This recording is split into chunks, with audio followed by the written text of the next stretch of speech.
nivo kwifutwa iyo myibutsa kuko igasubirizwa n'iyindi mishasha.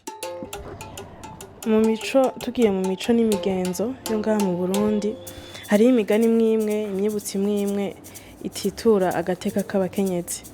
Ni igiki muzokora kugira ngo ivyo bihagarare? Ibi mico, ibi migenzo, ibayo myibutsa izofutwa. Nivo kwifutwa iyo myibutsa kuko igasubirizwa n'iyindi mishasha.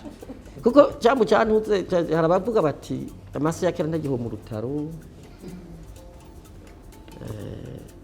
Ibintu ngo ntasakibika, ntago kazibika isaki hari.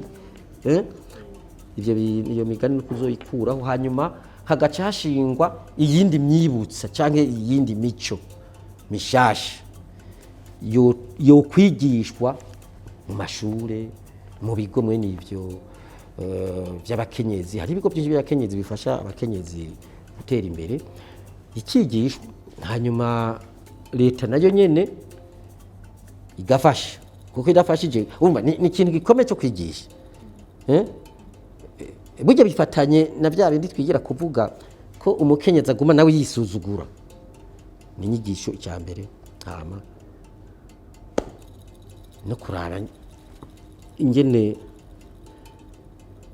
umukenyezi nawe yo kwikura muri ako kaga. kuko harabagiye biga ibintu by'amastereotype tutusi ibintu bigenda bigwa ku mukenyezi biba gutya. Twe tuvuga rero kubakenyezi kugira bave muri ibyo. Nibya bindi nigera kuvuga kuri rya bwirizwa rigenga ingo n'imiryango. Kugira bave muri ibyo bintu nuko amabwirizwa yose agenga ingo abakenyezi abagabo asubirwa akanonosogwa ku buryo umugabo n'umugore bagira sinzi ko ari chance, sinzi ko no byita chance cyangwa iki, mugo bagira ububasha bumwe. Icya kabiri kugira yo complexe ihere ni ibintu ariko ndavuga nuko abakenyezi baja muri ivyo bigega byo kwiteza imbere bakagira uburyo bonyene. Haje umuntu afise uburyo rega ko intuzi irahera, ukwisuzugura birahera ahagaze neza.